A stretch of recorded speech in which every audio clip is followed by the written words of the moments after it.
सावधान।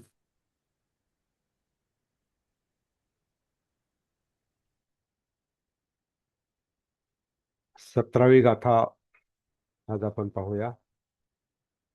मलवगो आणि 251वी गाथा धम्मपदातली क्रमशः.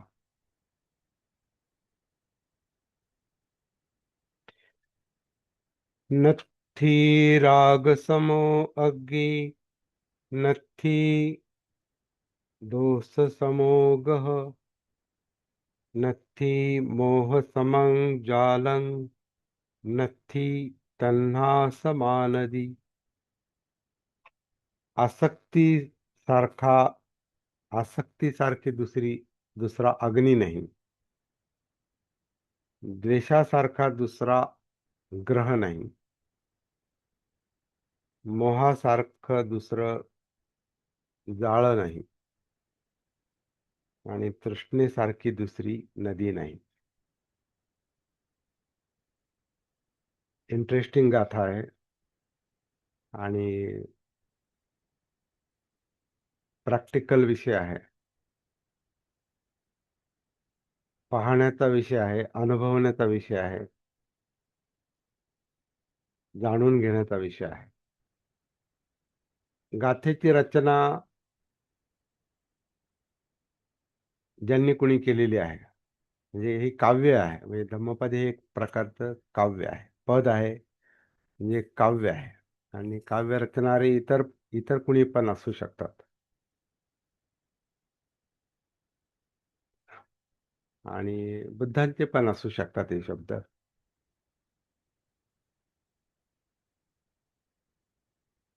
शब्द हे माध्यम आहे. शब्दांना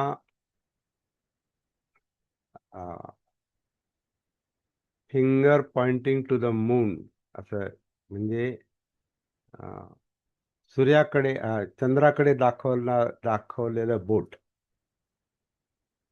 म्हणजे जेव्हा आपण चंद्राकडे बोट दाखवतो किंवा कुठे बोट दाखवतो, किंवा जिकडे बोट दाखवलं जातं ते पाहायचं असतं, बोटाकडे नाही. बोट हे फक्त माध्यम आहे.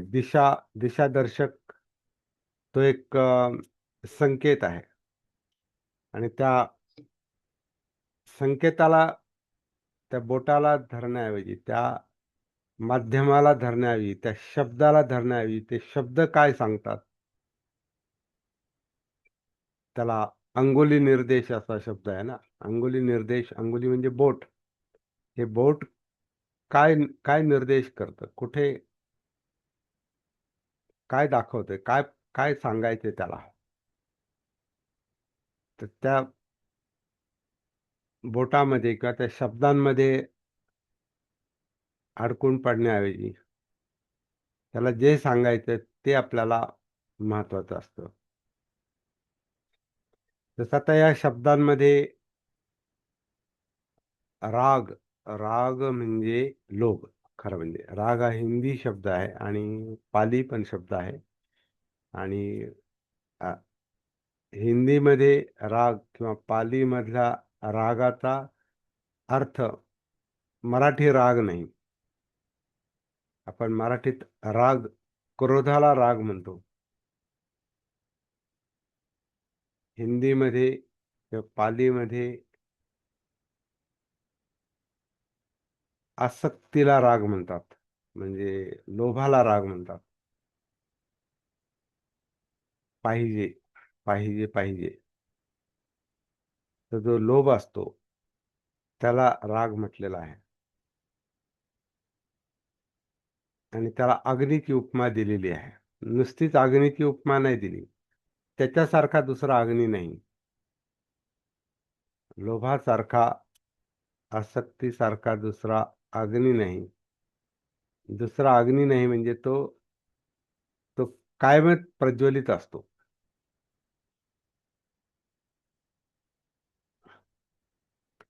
बाकीचे अग्नी तरी विझू शकतात, थांबवू शकतात. पण हा लोभाचा, रागाचा, आसक्तीचा अग्नी मरेपर्यंत जळत राहतो. तो अग्नी आहे, म्हणूनच आपल्यात ताप आहे, टेम्परेचर, आणि आपल्याला होणारा ताप पण आहे.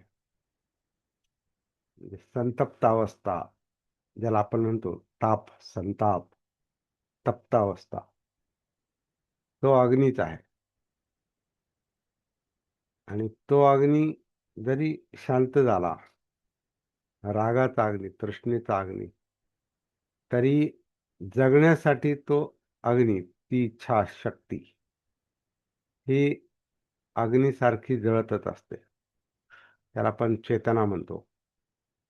चैतन्य हा अग्नीच आहे, परंतु चैतन्यामध्ये जो अतिरिक्त अग्नी आहे, तो राग किंवा लोभ, आसक्ती हा आहे. आता आसक्ती आहे आणि तो अग्नी आहे, आणि त्याच्यासारखा दुसरा अग्नी नाही, हे कशावरून समजायचं?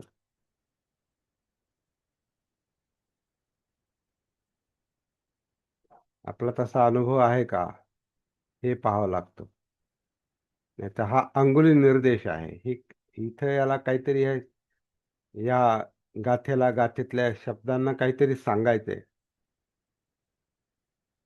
काहीतरी काहीतरी वास्तव, काहीतरी सत्य बुद्धांना लक्षात आणून द्यायचे या शब्दांच्या आधारे, की लोभ, राग, म्हणजे आसक्ती सतत जळत राहणारा अग्नी आहे.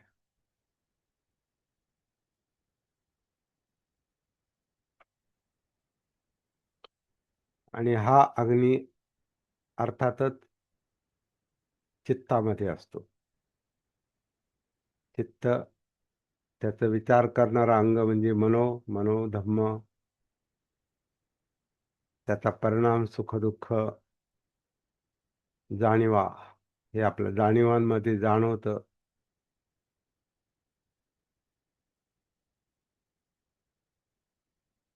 आणि ते सुख-दुःख हे आपल्या रागावर अवलंबून आहे, म्हणजे लोभावर अवलंबून आहे. लोभाचा विषय आपल्याला जे पाहिजे ते, ज्याची आसक्ती आहे, ते मिळालं की सुख मिळतं. जे पाहिजे ते नाही मिळालं की दुःख होतं. आणि हे सुख-दुःख ज्या रागावर, ज्या लोभावर, आसक्तीवर अवलंबून आहे, तो सतत जळणारा अग्नी आहे. त्यामुळे आपल्याला सतत सुख-दुःखाचे अनुभव येतात, आणि जास्त करून दुःखाचे येतात. थोडंसं सुख मिळतं, पण जास्त करून दुःखाचेच अनुभव येतात. एक धागा सुखाचा, 100 धागे दुःखाचे, त्या गाण्यासारखं. एखादा सुखाचा अनुभव येतो आणि त्याच्यातही दुःख दडलेलं असतं परत. कारण जे मिळतं ते राहत नाही. ते तात्पुरतं असतं.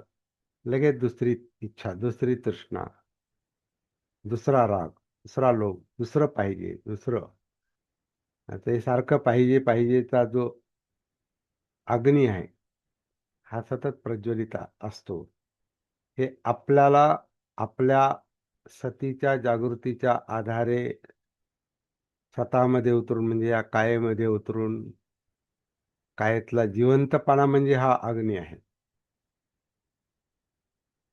तो जाणवतो. तो अग्नी,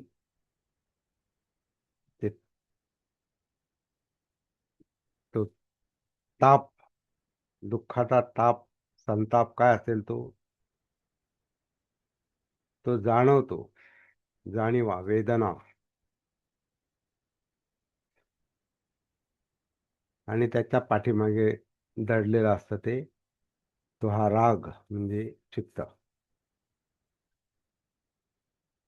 तर जेव्हा आपण कायेमध्ये उतरून या जाणीवा म्हणजे या वेदना हे चित्त याच्या याला धरून चाललेला आपली विचार प्रक्रिया हे सगळं आपण जेव्हा प्रत्यक्ष अनुभवतो उतरून सतीनं जागृतीनं भान येतं जेव्हा अस्तित्वाचं जगण्याचं जीवनाचं जेव्हा भान येतं ती प्रॅक्टिस आपण करतो तेव्हा मग हे जाणवतं की रागासारखा दुसरा सतत प्रज्वलित राहणारा आणि भडकत राहणारा अग्नी नाही. तो दिवस-रात्र काम करतो. म्हणजे झोपेतही काम करतोय तो. दिवसा तर आपल्याला पळत ठेवतोच. पण रात्री सुद्धा आपल्याला तो शांत झोपू देत नाही. म्हणूनच आपल्याला स्वप्न पडतात. कारण अतृप्त इच्छा आहेत त्या. अतृप्त राग आहे. तृप्त लोभ आहे. अतृप्त इच्छा आहेत. आणि ते आपल्याला शांत झोपू देत नाही. शांत झोपू देत नाही. सुखम स्थिती होऊ देत नाहीत आणि सतत स्वप्न आणि मग उलथापालथ ही आपली झोपेतही चाललेली असते. हा अग्नी कधीच शांत नसतो. असा त्याचा अर्थ आहे.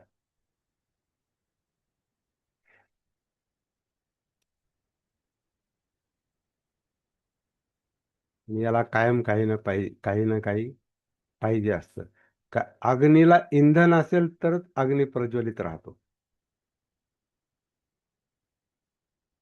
विषय हा तृष्णेचा या रागाचा अ, तृष्णा म्हणजे या रागाचा, या लोभाचा विषय हे विषय हे इंधन आहे. रागाचं, लोभाचं विषय हे इंधन आहे. याला नेहमी काहीतरी पाहिजे असतं तरच तो लोभ हा प्रज्वलित आहे हे हे घडतं. त्याला विषय नाही मिळाले, तर मग एक तर तो भडकतो आणि अजिबातच नाही मिळाले, तर मग आपलं अस्तित्व संपुष्टात पण येतं. आणि हे विषय कोणते असतात? खाणं-पिणं हे तर असतंच. खाणं-पिणं म्हणजे अन्न आणि काम, इंद्रिय तृष्णा. म्हणजे डोळ्यांना काहीतरी पाहिजे असतं या अग्नीमध्ये, लोभाग्नीमध्ये. याला काहीतरी डोळ्यांना काहीतरी विषय पाहिजे पाहिजे असतात. काहीतरी पाहायचंच असतं. डोळे बंद करूनही काहीतरी पाहायचं असतं. डोळे बंद असले तरी काहीतरी आतमध्ये चक्षुविज्ञानामध्ये म्हणजे जाणीवांमध्ये त्या आय कॉन्शियसनेसमध्ये चक्षुविज्ञानामध्ये काहीतरी पाहिजेच असतं. कानांना काहीतरी ध्वनी, आवाज पाहिजेच असतात. गंध पाहिजेच असतो. चव जिभेला काहीतरी चव, टेस्ट खायला, चाखायला काहीतरी पाहिजेच असतं. त्वचेला स्पर्श हा पाहिजेच असतो. तर हे इंद्रियांचे विषय हे या लोभाला प्रज्वलित ठेवतात. ते त्यांचं इंधन आहे. आणि ते मरेपर्यंत ते इंधन पाहिजे असतं. म्हणून त्याच्यासारखा दुसरा अग्नी नाही. बाकीच्या अग्नी निर्माण होतील, थांबतील, विझतील. परंतु हा हे जे जैविक अस्तित्व आहे, जीवन, जगणं, हे याच्यावरच चाललेलं आहे. याला नेहमी काही ना काही पाहिजे असतं. हा हा अग्नी कधीच शमत नाही. म्हणून याच्यासारखा दुसरा अग्नी नाही. याच्यावरच अस्तित्व, जगणं टिकून आहे. त्याच्यात अतिरेक झाला तर मग दुःख आहे. त्याच्यात संयम असेल, त्याच्यात संतुष्टी असेल, संतुष्टीसाठी त्याचं भान असेल, त्याची सती असेल, त्याची जागृती असेल, तर मग हा अग्नी जगण्यापुरता आपल्याला लाभदायक ठरतो. नाहीतर मग तो जाळतो. जसं आ- आपण शेगडीवर म्हणजे चुलीवर किंवा गॅसवर आपण काहीतरी शिजायला लावतो. काहीतरी स्वयंपाकामध्ये आपण भाकरी भाजतो किंवा काहीतरी शिजायला लावतो, तळतो. त्याच्यामध्ये माफक अग्नी असेल आणि माफक प्रमाणात ते शिजवलं किंवा ती भाकरी भाजली किंवा जे काय असेल ते माफक प्रमाणात तो अग्नी असेल तर तो फायद्याचा आहे. त्याच्यात अतिरेक झाला तर ते जाळून टाकतं, करपून टाकतं. तसं आपल्यातला हा इच्छांचा अग्नी हा अस्तित्व टिकवून ठेवतो.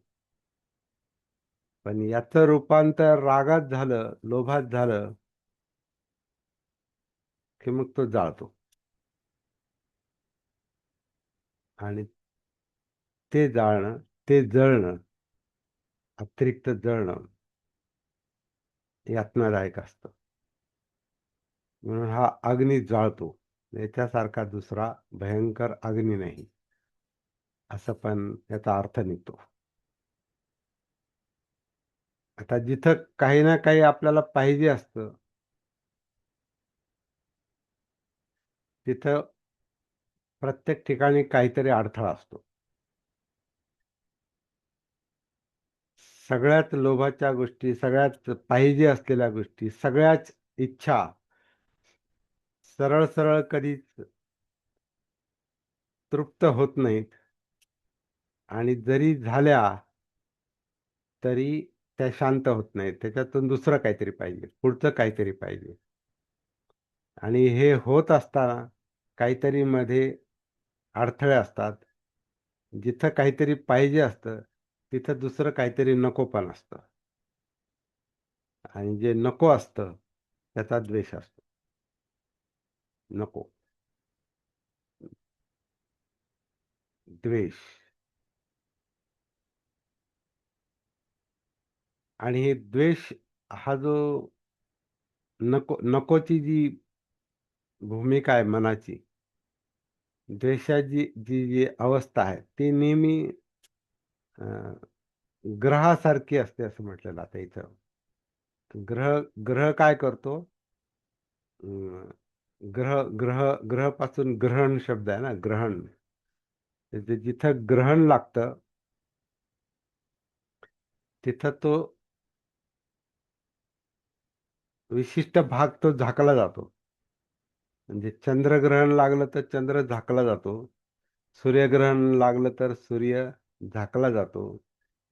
द्वेष हा नेहमी ग्रहासारखा तो झाकाळून टाकतो मनाला, चित्ताला. तर नेहमी शंका, असं होणार तर नाही, मला हे पाहिजे आणि याच्यात अडथळा तर येणार नाही, मला अमकं करायचंय, ते होईल का नाही, कुणी त्याच्यात आडकाठी तर येणार नाही, जसं नाही का, कोणाची दृष्ट तर लागणार नाही.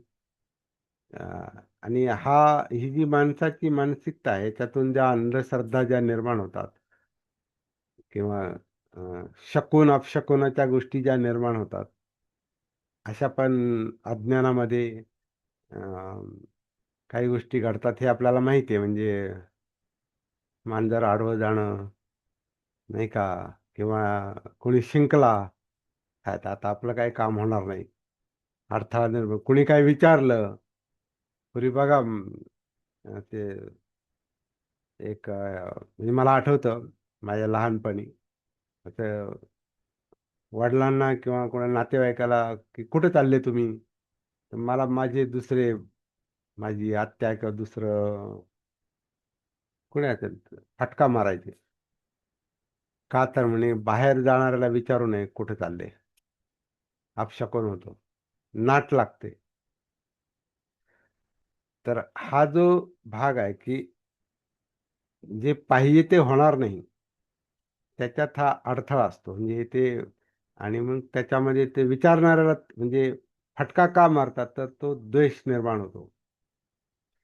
तर काहीतरी कामाला चालले तर काहीतरी पाहिजे, त्याच्यामध्ये हा अपशकुन होतं. तर द्वेष जो असतो एखाद्या म्हणजे झाकळून टाकतो माणसाच्या मनाला आणि मग वास्तव स्पष्ट दिसत नाही. जिथं ग्रहण लागतं, जिथं झाकलं जातं, तिथं स्पष्ट दिसत नाही. किंवा ग्रहचा दुसरा एक आपण अर्थ घेतो. अ, ग्रह झालाय, पूर्वग्रह. ज्याच्या मनात द्वेष असतो, त्याला नेहमी दुसऱ्याविषयी पूर्वग्रह असतो. ज्याच्याविषयी द्वेष असतो, त्याच्याविषयी नेहमी शंका असते, पूर्वग्रह असतो.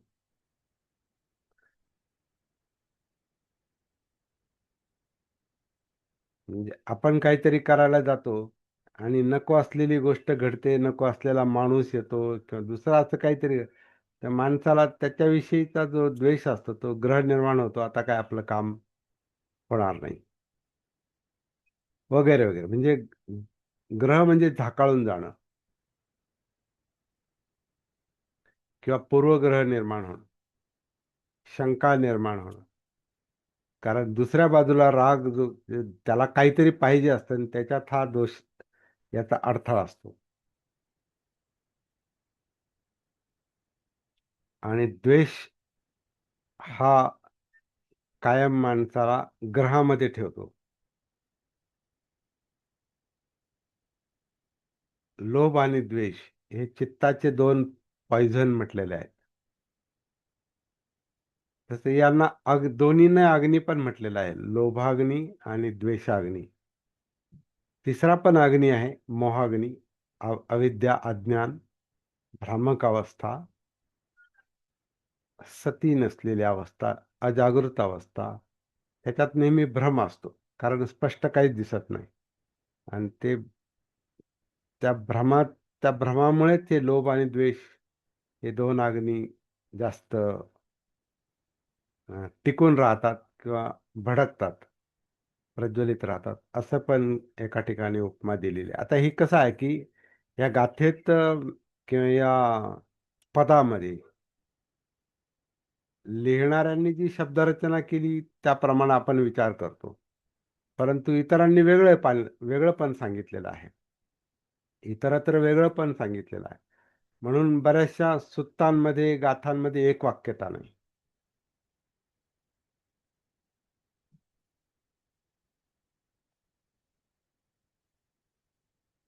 आता हे जे आपण मलवग्गोमध्ये जे पाहतो, तर हे नकारात्मक मल हे नकारात्मक आहेत आणि नकारात्मकतेतून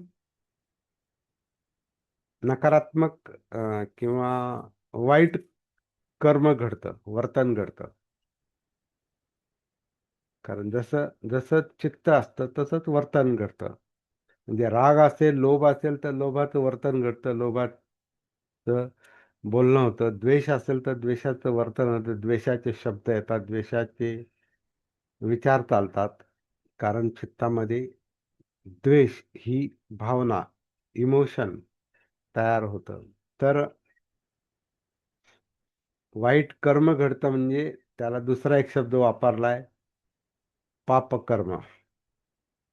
मग आता हे मलवग्गात आलेलं हे सगळं वर्णन पापवग्गोमध्ये का नाही टाकलं?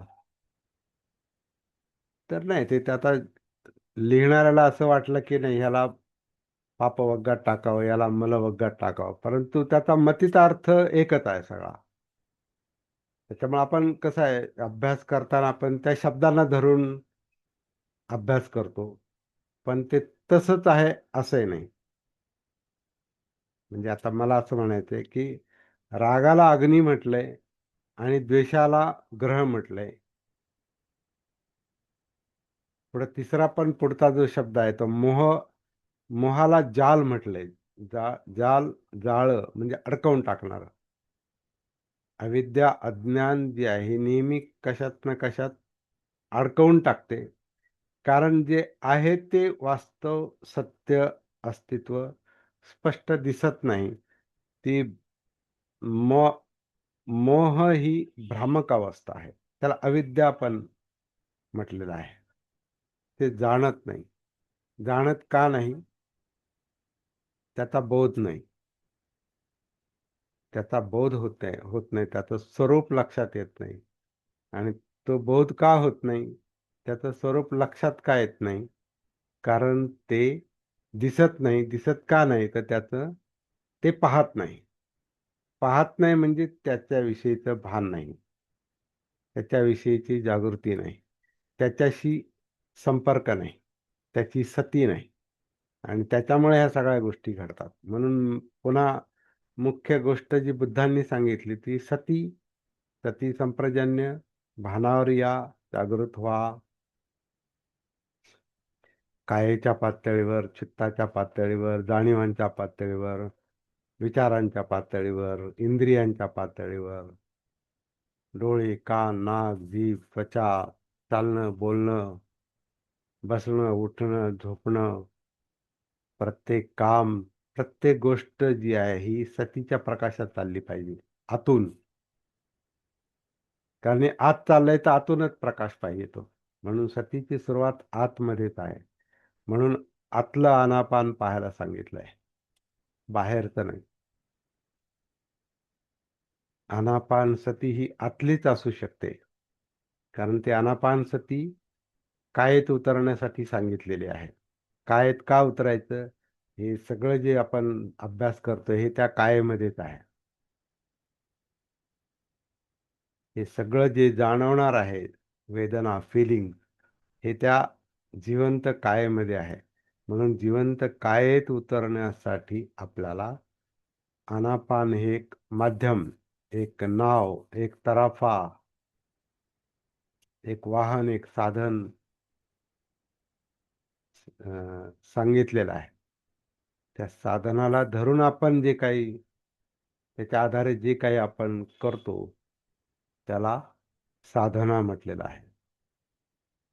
साध्याला साध्यासाठी काय साध्य करायचे? तर आपल्याला आपल्या जीवनाचा प्रश्न सोडवायचा आहे. पण प्रश्न कळण्यासाठी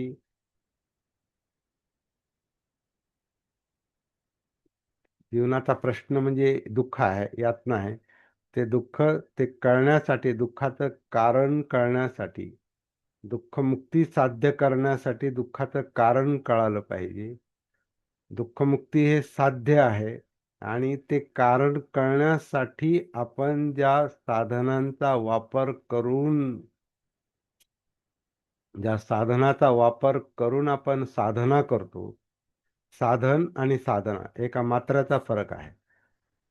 साधन जसं आता श्वास हे साधन आहे, माध्यम आहे. काया हे माध्यम आहे, साधन आहे. जाणीवा म्हणजे वेदना, चित्त, विचार प्रक्रिया, मनोधम्म, डोळे, कान, नाक, जीभ, त्वचा हे अस्तित्व जे आहे हे साधन आहे, हे माध्यम आहे.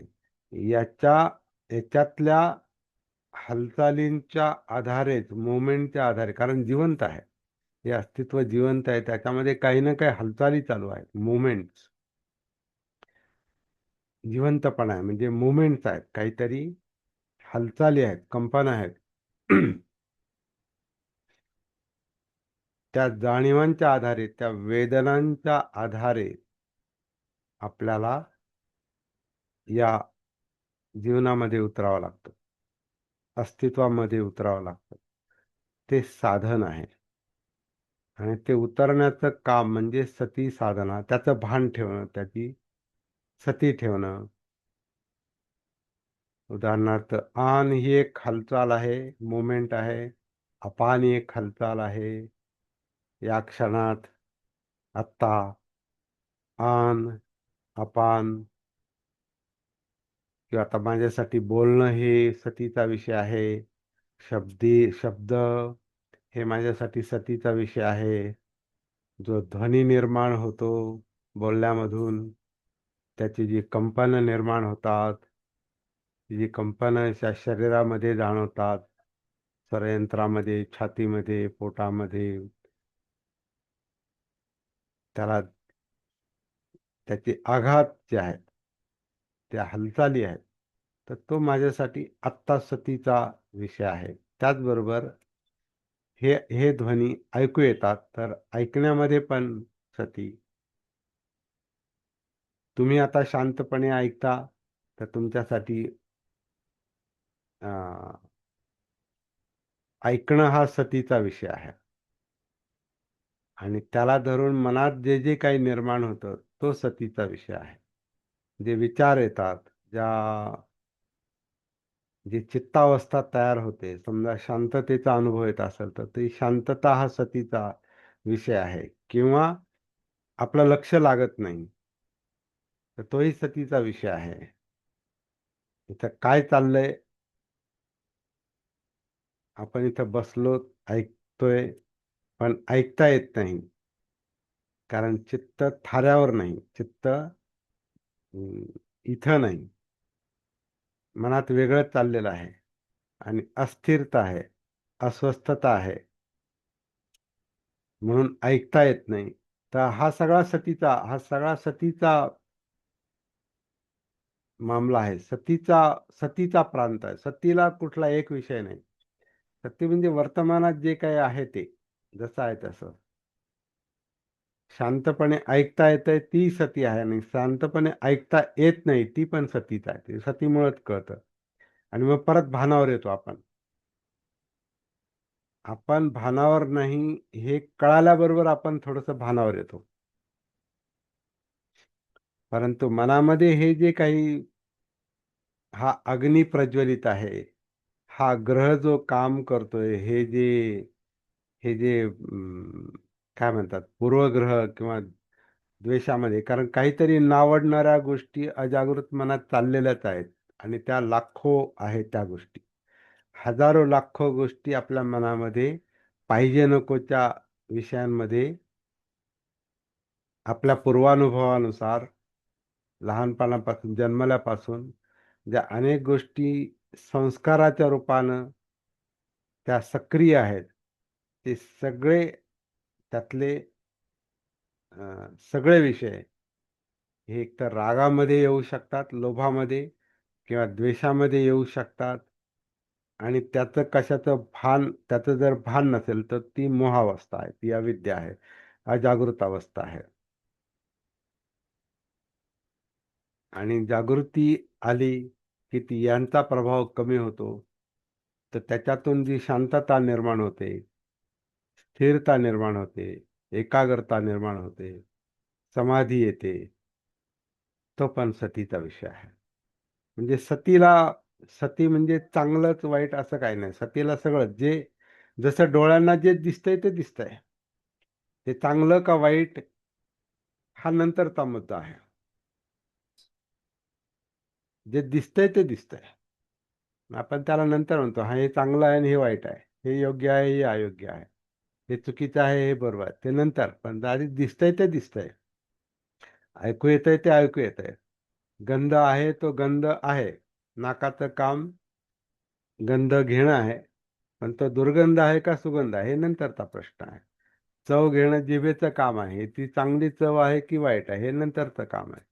स्पर्श होणं हे त्वचेचं काम आहे, पण तो स्पर्श चांगला आहे की वाईट आहे, सुखद आहे काय की दुःखद आहे काय, गरम आहे की थंड आहे, मऊ आहे की खडबडीत आहे, हा नंतरचा विषय. परंतु हे सगळं जे आहे, ते जे जे अं, हे जे गुणधर्म आहेत, हे जे सगळं जे जाणवतं, याला धम्म म्हटलेलं आहे. म्हणून धम्म म्हणजे सतीनंतर धम्म विषय जे येतो, तर धम्म म्हणजे काय घडामोडी चालल्यात या जीव जैविक अस्तित्वाशी संबंधित, म्हणजे डोळे, कान, नाक, जीभ, त्वचा, मन, चित्त, जाणीवा, हालचाली, काय घडामोडी चालल्यात आणि याला धरून काय निर्माण होतंय, कसं चित्त निर्माण होतं, त्याच्यात राग निर्माण होतोय का, द्वेष निर्माण होतोय का, लोभ निर्माण होतोय का, द्वेष निर्माण होतोय का, किंवा काय होतंय ते कळतच नाही, ती मोहावस्था जाणवते का, काही कळत नाही बा नेमकं काय चाललंय ते, काहीतरी होते पण कळत नाही. तर ही जी मोहावस्था आहे, हे सगळेचे सगळे विषय सतीच्या अंतर्गत येऊ शकतात. म्हणजे सगळं अस्तित्वच, अख्खं जीवनच सतीचा विषय असू शकतो. त्याचा बोध, म्हणजे तेच जाणणं, म्हणजे बोधी आहे. आणि जो जाणतो तो त्या बुद्धत्वाच्या मार्गावर आहे, असा सरळ सरळ बुद्धाचा एक अर्थ आहे. पण ज्यांना ते आधी समजलं, तेच स्पष्टपणे धम्म सांगू शकले. नंतरच्या लोकांनी ते शिकलं आणि ते काम पुढं चालू राहिलं म्हणून आपल्यापर्यंत आलं. बुद्धांना समजलं म्हणजे बुद्धांपुरतं ते मर्यादित नाही राहिलं. तसं बुद्धांनी पण म्हटलं नाही, मला समजलं म्हणजे मला समजेल आणि बाकीच्यांना समजणार नाही. बाकीच्यांना समजणार नाही तर मग सांगणार कसं काय, किंवा सांगण्याचा काय फायदा आहे, काय उपयोग आहे, तसं नाही ते. जो ऐकेल, जो समजून घेईल, जो श्रवण करील, जो धम्म श्रवणं, जो श्रवण करील, श्रवण करूनही श्रवण पण जो स्पष्टपणे श्रवण करील, म्हणजे ज्याच्यात हा रागाग्नी नाही, द्वेषाग्नी नाही, किंवा मोहजाल नाही, जाळ्यात नाही, तो अज्ञानाच्या जाळ्यात अडकलेला नाही, कुठल्या ग्रहात तो पूर्वग्रहात अडकलेला नाही, की हे जे काही मी ऐकतोय, हे जे काही शब्द आहेत, हे अं, काय काय ऐकायचे तुम्हाला, म्हणजे त्याला द्वेष निर्माण होऊ शकतो, कारण ते वेगवेगळे कारण असू शकतात, त्या त्या व्यक्तीवर अवलंबून आहे.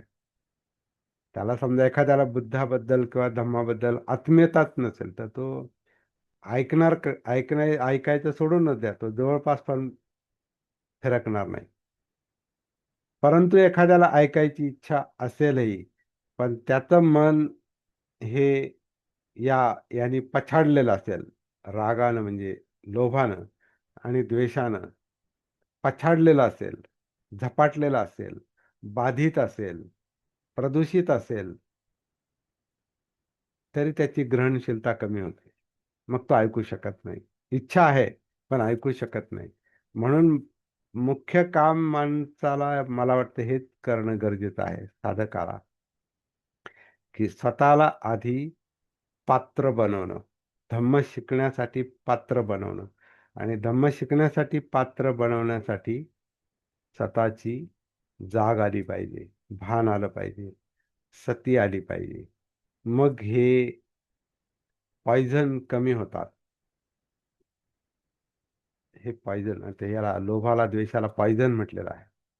किंवा हा अग्निथळा शांत होतो. रागाग्नी किंवा लोभाग्नी शांत होतो. द्वेषाचा अग्नी शांत होतो. मोहजाल जे आहे, जो भ्रम आहे, जे अस्पष्टता आहे, जी अविद्या आहे, ती सतीमुळे, जागृतीमुळे कमी होते. आणि मग माणसाला खऱ्या अर्थानं ऐकता येतं किंवा पाहता येतं. जे करायचं ते करण्यासाठी तो तेव्हाच ग्रहणशील बनू शकतो, जेव्हा हे दोष कमी होतात. म्हणून पहिलं काम जे आहे ना, हे सतीनं हे अस्तित्व जाणण्याचं काम पहिलं येतं. आणि अस्तित्व म्हणजे काय आहे, वेदना, चित्त, मनोधम्म, सगळं जीवन त्याच्यात येतं. म्हणून ते केलं तर हा अग्नी शांत होतो. ते केलं तर हा आपल्यातले जे काही द्वेषाचे ग्रह आहेत, नको नको ते जी आपली जी ग्रहणशीलता मारली जाते ती या ग्रहांमुळं, पूर्वग्रहांमुळं. ग्रह असल्यामुळे ग्रहणशीलता नाही. आता ते ग्रहण वेगळं. हा, ते ग्रहण म्हणजे धारण करणं, म्हणजे समजून घेणं, आत्मसात करणं. ग्रहाचं ग्रहण वेगळं. ग्रहण आत्मसातचं ग्रहण वेगळं. म्हणजे आता शब्द सारखेच आहेत पण अर्थ वेगळे आहेत. तर हा पण आपल्याला, हे पण आपल्याला चालता चालता समजून घ्यावं लागतं. चौथा मुद्दा त्यांनी त्याच्यात घेतलेला आहे, म्हणजे राग झाला, द्वेष झाला, मोह झाला. चौथा मुद्दा त्यांनी गाथेत सांगितलेला आहे की आपलं जीवन हे तृष्णांनीच भरलेलं आहे आणि तृष्णा नदी सारखी आहे आणि नदी प्रवाहित असते. जीवन हे प्रवाहित आहे, तृष्णांमुळेच प्रवाहित आहे, म्हणून तर ते स्थिर नाही. स्थिरता जाणवत नाही. आपण जेव्हा स्वतःमध्ये उतरतो तर स्थिर काहीच जाणवत नाही. सगळं अशी गुंतागुंत, पळापळ आणि प्रवाहीपणा. त्याची गुंतागुंत जी असते ती ह्या लोभाची असू शकते. तो अग्नी जळफाट, त्याचा जळफाट चालू आहे. अग्नी तो प्रज्वलित आहे. लोभाचा, पाहिजे पाहिजे पाहिजे पाहिजे, हे पाहिजे ते पाहिजे ते पाहिजे, इतकं पाहिजे तितकं पाहिजे, खूप पाहिजे, जास्त पाहिजे, अमर्याद पाहिजे, सगळं जग मला पाहिजे. म्हणजे त्या लोभाला सीमाच नाही. तेवढा तो अग्नी तो प्रज्वलित राहतो. आणि तिथं ही ते तृष्णेचं ते रूप आहे. आता पुन्हा लोभ आणि द्वेष जे आहेत ना, हे तृष्णेची दोन रूप आहेत परत. त्याला परत आता नदीची उपमा दिली. म्हणजे कसं त्याला, त्यांना जे उपमा द्यावीशी वाटली ती त्यांनी दिलेली आहे. तर या लोभ आणि द्वेषाच्या प्रवाहामध्ये, म्हणजे या अग्नीमध्ये, म्हणजे आता परत हा प्रवाहित अग्नी आहे किंवा हे प्रवाहित ग्रह आहेत. ही झापड जी आहे, ही मोहावस्था जी आहे, ही प्रवाहित आहे, कारण जीवनच प्रवाहित आहे. तर ते प्रवाहाला नदी नदी म्हटलेलं आहे. आपण जीवनाला पण प्रवाह म्हणतो ना, जीवन प्रवाह, जीवन गती. जीवन गती असल्यामुळंच सुगती दुर्गती असे शब्द प्रयोग येतात. त्या गतीची एक गतीचा एक अर्थ गत, गत म्हणजे अवस्था असा पण आहे. आणि गतीचा अर्थ वेग. तर हे जीवन वेग आहे, पुढं पुढं चाललेलं आहे. जन्मापासून त्याची सुरुवात झाली या इथं दृश्य स्वरूपात, जन्मापासून सुरुवात झाली, त्याचा प्रवाह मृत्यूच्या तिथे थांबतो. तर ही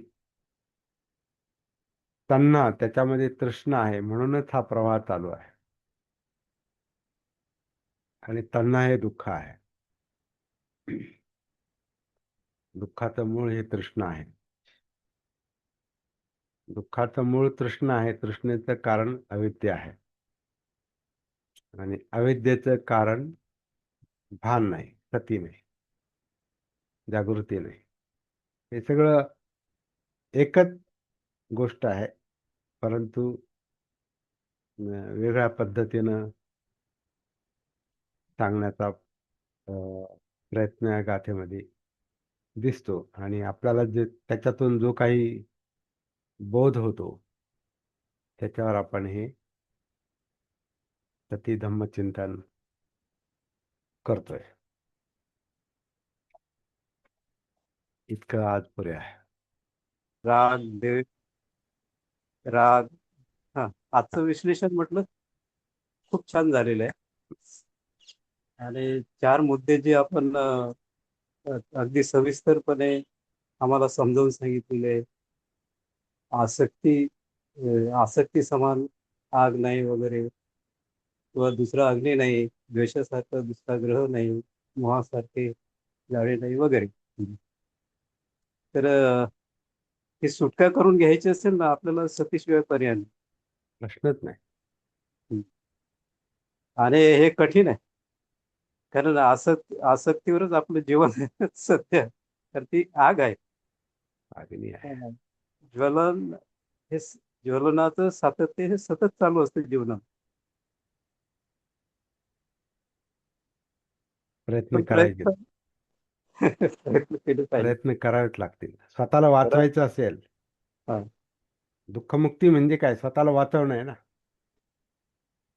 हा, त्याच दिशेने जायचं आहे ना. त्याच दिशेनं ते ठरवलं असेल, तो संकल्प केला असेल, ती गोष्ट दृष्टिक्षेपात जर आली असेल, सम्यक दृष्टीमध्ये काही एक करायचंय मला, तर मग साधनेचा प्रश्न येतो. पण आणि ते हा, याच्यामध्येच पूर्ण मानव हा गुंतलेला आहे. आपल्या सकट आपल्या सगळीच. सगळे. पण प्राणी देखील आसक्तीने जगतात ना. त्यांच्या इकडे आपण मनुष्य प्राणीच आहोत ना. हो. आपण हे आपलं उत्क्रांतीमध्ये आपण प्राण्यातूनच आलोय. प्राणीच. फक्त जरा माणसाला हे कळतं, हेच माणसाचं वेगळेपण आहे. विवेक माणसाला नसतं तर काहीच. हा, माणसाला विवेक. म्हणजे खरं म्हणजे दुःखमुक्तीसाठीच उत्क्रांती चालली असं दिसतंय ते. हम्म. उत्क्रांती जी चालली हो सर. जे हा नवीन नवीन रूप जी अस्तित्व घेतं, जीवन घेतं, जुनं दिसेनासं होतं, नवीन पुढे येतं, नवीन नवीन. तर हे मुक्तीसाठीच चाललंय सगळं. ज्यांना मुक्त होता आलं नाही, जे प्राणी जे मागच्या आहेत, जसं आता डायनोसॉर हा फार चर्चेचा विषय होता ना पूर्वी, आजही आहे. डायनोसॉर हा फार महाकाय प्राणी, तो कोणी पाहिला नाही, परंतु त्याचे जे अवशेष आहेत, त्या अवशेषावरून त्याचा एक अंदाज बांधलेला असणार आहे किंवा संशोधन केलेलं आहे. परंतु एवढे मोठाले प्राणी, महाकाय प्राणी कसे काय दिसेनासे झाले? त्यांच्यात तर शक्ती खूप होती ना. महाकाय होते म्हणजे मोठी शक्ती होती. मग त्याचं काय झालं? तर शक्ती किती मोठी असली तरी दुःख तेवढंच मोठं असणार आहे. यातनं तेवढ्याच मोठ्या असणार आहेत. आणि त्या नुसत्या मोठ्या शरीरात त्या स्थूलपणाचं आणि महाकाय अस्तित्वाचं, त्या जाडीचं काय करायचं, काय त्यात एवढ्या वजनाचं सांभाळायचं कसं? जया अंगी मोठेपण तया यातना कठीण. डायनोसरचं अस्तित्व म्हणजे नष्ट झालं म्हणायचं. नष्ट झालं ते. त्याला प्राकृतिक घटना पण कारणीभूत आहे असं. म्हणजे एकच.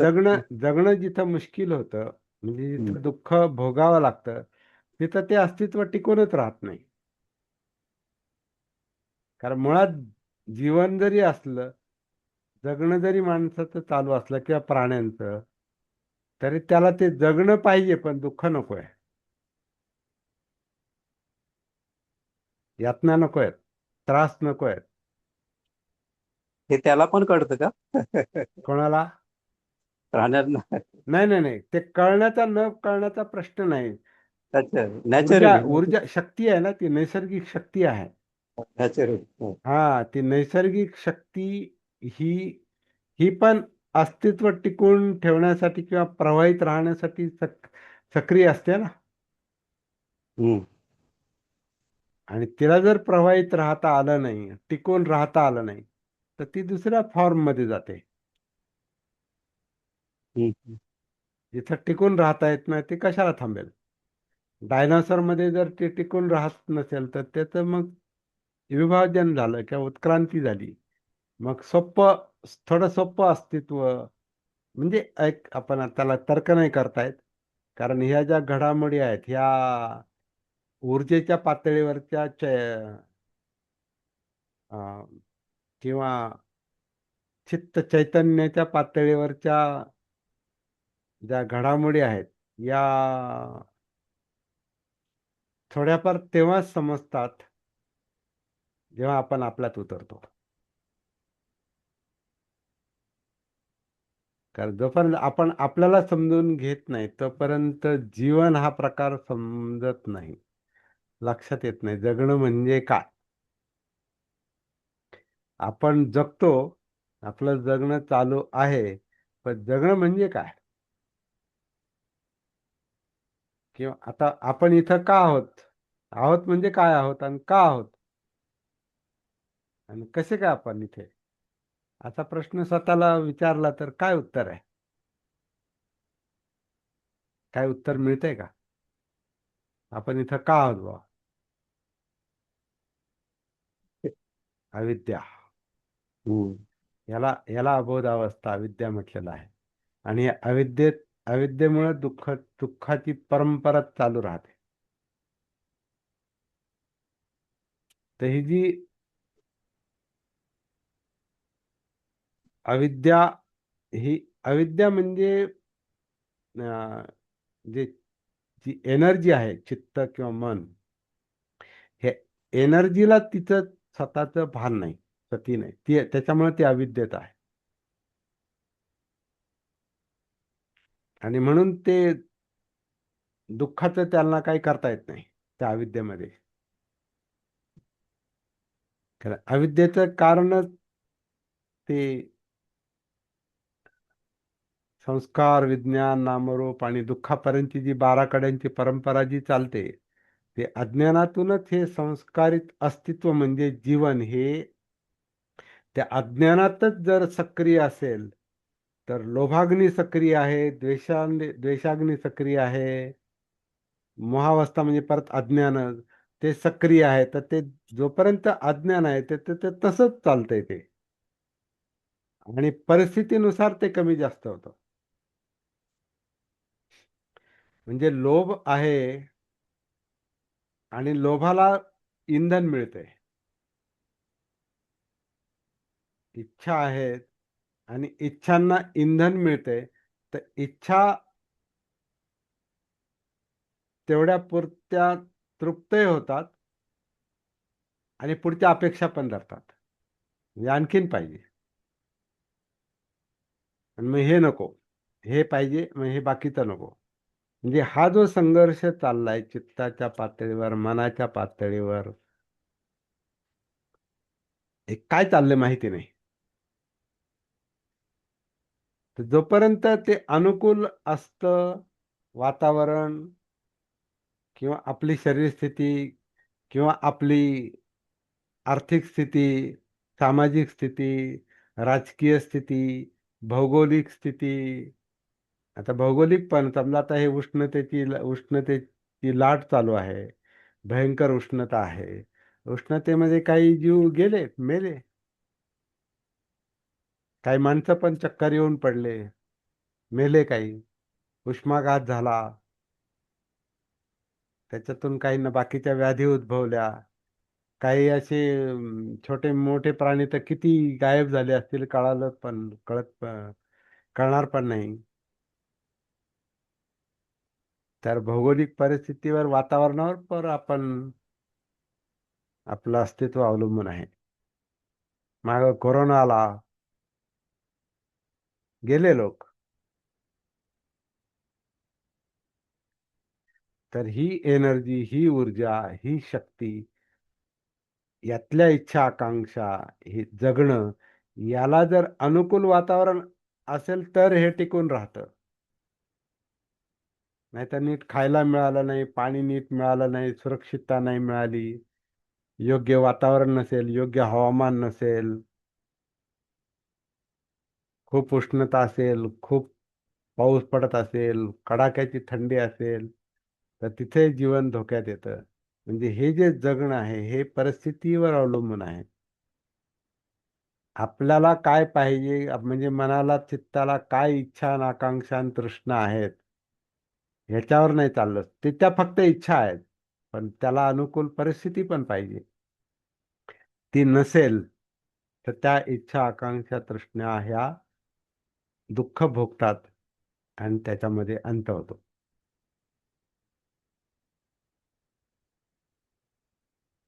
दुःख हे मृत्यूचंच कारण, मृत्यूच आहे तो.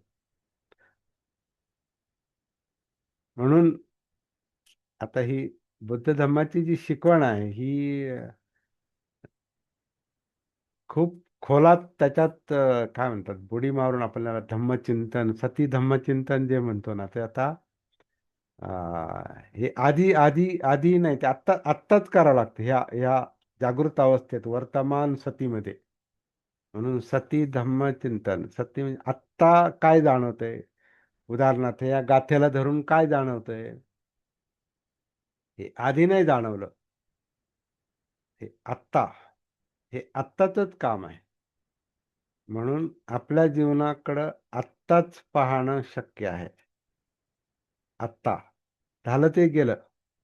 आत्ता भानावर येऊन, जागृत होऊन, स्वतःमध्ये उतरून, स्वतःच्या स्वतःचे प्रश्न लक्षात घेऊन, यातना लक्षात घेऊन, दुःख लक्षात घेऊन, डिस्टर्बन्स लक्षात घेऊन, लोभ लक्षात घेऊन, द्वेष लक्षात घेऊन, अविद्या लक्षात घेऊन, गाफेल अवस्था, अजागृत अवस्था, सगळं लक्षात घेऊन आपल्याला ही प्रॅक्टिस करावी लागते.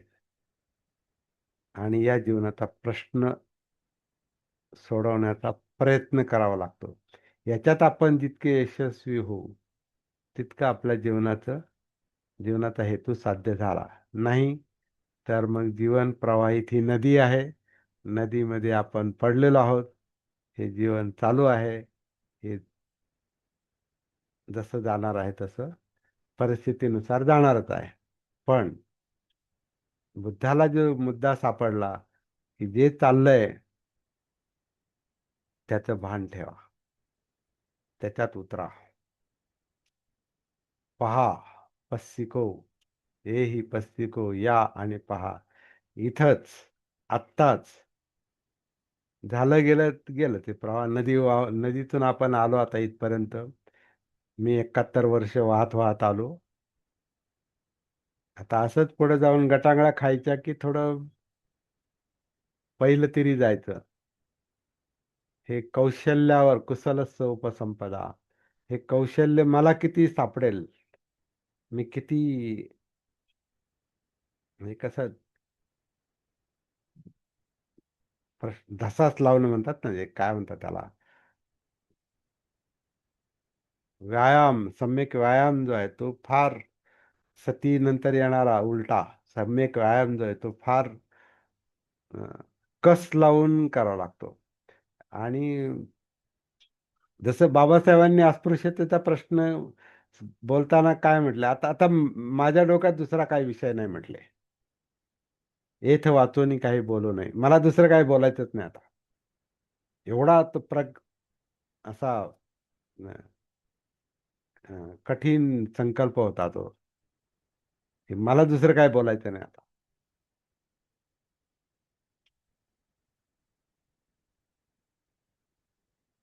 ज्या परिस्थितीने आपल्या कीर्तीचा आणि अस्तित्वाचा घात झाला आहे, त्याच्यातून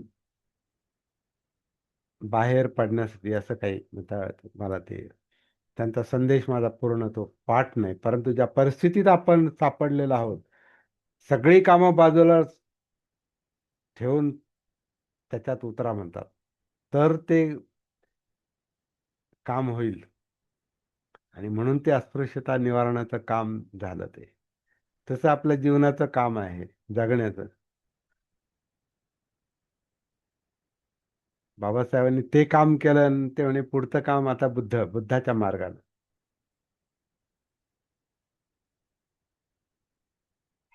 आता हे झालं, महाडचं पाणी प्यालो, काळारामाचा सत्याग्रह केला, अमकं केलं तमकं केलं, आणि धर्मांतराची लाट, तो प्रवास सुरू करून दिला. पण पुढं काय? पुढं म्हणतात 5च मिळाले तरी बस झाले. याच्यात 5 लोक जरी मिळाले धम्माच्या मार्गावरती तरी फार झाले.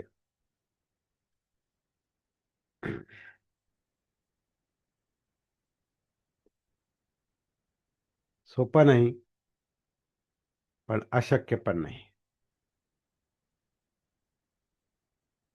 मुद्दा समजून घ्यायचा आहे. आपल्याला काय करायचंय ते समजून घ्यायचंय आणि उडी मारायची. प्रवाहात, स्रोतापण उडी मारायची. नाही तर प्रवाहाला घाबरून आणि प्रश्न पाहूनच घाबरला, मग शेवटी काय, प्रवाहामध्ये आहोतच आपण. पुढे दुःखाच्या गटांगळ्या खाणारच आहोत, त्यात काय. ते सगळंच करतात. सगळ्यांचा मार्ग तोच आहे मग. तो दुःख मार्ग आहे, हा दुःख मुक्तीचा मार्ग आहे, हा निब्बाणाचा मार्ग आहे. हा कठीण आहे, म्हणून याच्यावर कमी लोक येतील, हे तितकंच खरं आहे. जसं, कारण ते लोभाच्या आणि तृष्णेच्या अग्नीत सगळेच उड्या मारतात, जळून मारतात. प्रीत पतंगा दिये से करे उसकी ही लव में जल जल मरे. ते गाणं आहे ना.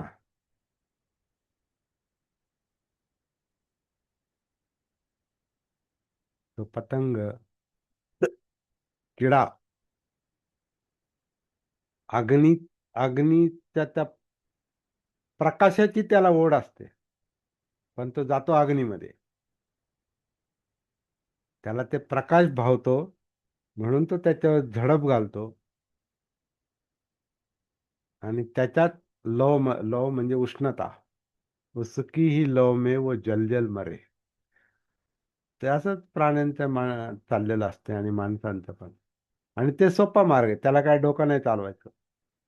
ती तृष्णा, तो राग, तो लोभ, तो द्वेष, ते आपल्याकडून काम करून घेतोच आहे. आपल्या अविद्येमुळे, आपल्या अज्ञानामुळे, आपल्याला आपलं भान नसल्यामुळे ते काम आपल्याकडून आपण नाही केलं तरी ती तृष्णा, ते राग द्वेष आपल्याकडून ते करून घेणार. कारण मोहावस्था, भान नाही, अविद्या, सती नाही, जागृती नाही. त्यामुळे आपलं जीवन आपल्या हातात नसते. जन्म ठरवून घेतला नाही, मरणार ठरवून मरणार नाही. मग दोन्ही टोकांच्या मधलं काय चाललंय? ठरवून काही चाललं नाही.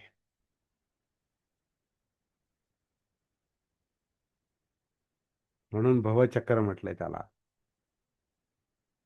भवचक्र ते तसंच चालणार आहे, जोपर्यंत त्याचं रूपांतर धम्मचक्रात होत नाही. म्हणजे त्यातले धम्म दिसत नाही, सत्य दिसत नाही. सत्य विद्येला दिसतात. विद्या म्हणजे जागृत अवस्था. त्याच्यातून ती दुःख मुक्ती मिळते. अनापान सतीची भावना महाफलदायक होते. अनापान सतीची अधिकाधिक भावना केल्याने ती चार सतीपट्ठाणांना परिपूर्ण करते. चार सतीपट्ठाणांची अधिकाधिक भावना केल्याने सप्तबुद्ध्यांगांची परिपूर्णता साध्य होते. आणि सप्तबुद्ध्यांगांची परिपूर्णता साध्य झाल्यानंतर विद्या आणि विमुक्तीची प्राप्ती होते. हे आपल्या साधनेचं, सती साधनेचं सूत्र आहे, सोपं सूत्र. याच्यात उडी मारावी लागेल. उडी मारली तर काहीतरी हातात लागेल.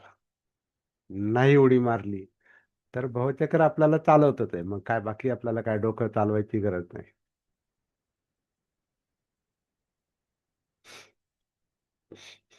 नीट मरायचं असेल तर नीट जगलं पाहिजे. तर भयंकरच गोष्टी आहेत, पण वास्तव आहे, ते सत्य आहे.